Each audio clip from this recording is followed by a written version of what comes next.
Today I'm going to give you a demo of this very beautiful wig. Let's go. Alright, so for this one, I have already created a video for this one. By the way, my name is Augustine. I am the owner of Wigs Philippines, the original. So this is one of the finished product that I have created today, Monday. I'm going to give you a demo of this wig. So it's better na suotin ko for you to see it better. Alright, so of course, our traditional cap, this one is custom sized. So meaning to say, no clips and bands needed, no combs as well. So meron natin adjustable strap para pwedeng mas maluwang or mas tighter. Depende.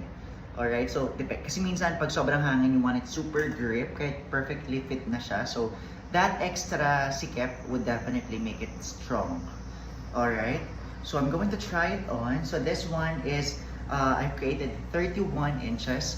But I cut it to 28 inches kasi masyado na mahaba. So when it comes to measuring the wig, simula tayo dito hanggang dito.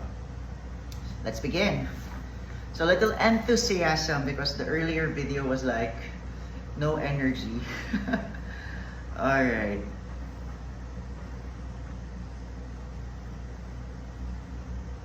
Here it is. This one is about 180% density.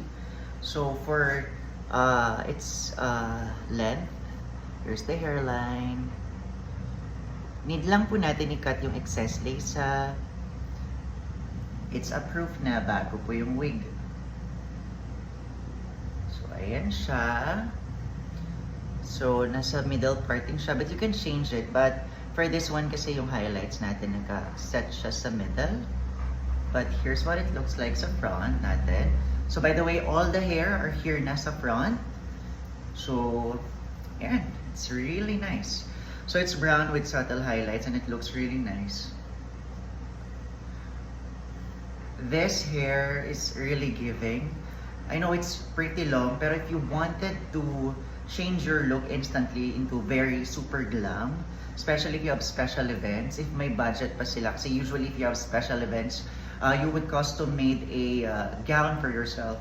But if you have extra more, then you can make a custom wig specifically for you para talagang ma-achieve natin head to toe yung look na gusto nyong ma-achieve. So I'm going to give you, I'll show you the back rather. Here it is. By the way, nilagyan ko siya ng hairspray, that's why it's a little bit, hindi siya ganun ka-smooth. I'll just use a tail comb. Okay.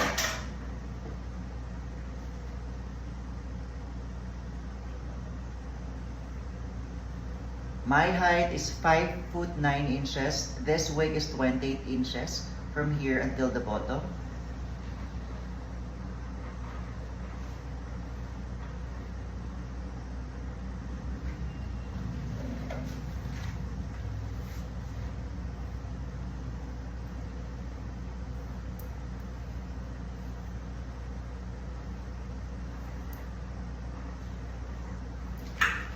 Alright, so it actually took me a little longer than the usual to actually create this one.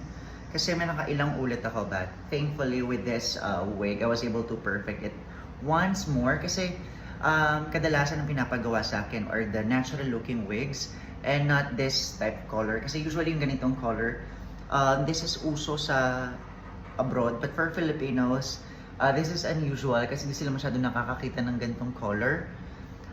It looks very classy and I'll be honest with you, any skin tone ninyo, this will definitely look good on you. So, ayan. For the top part, medyo natagalan lang ako because yung lace part here, I did color it.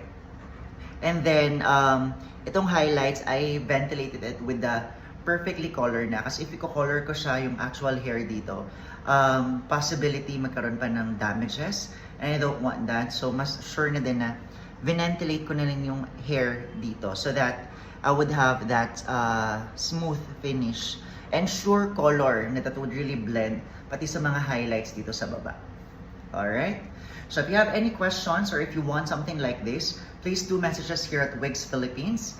The original. My name is Agustin. Thank you so much for watching and yeah, have a wonderful day. Bye!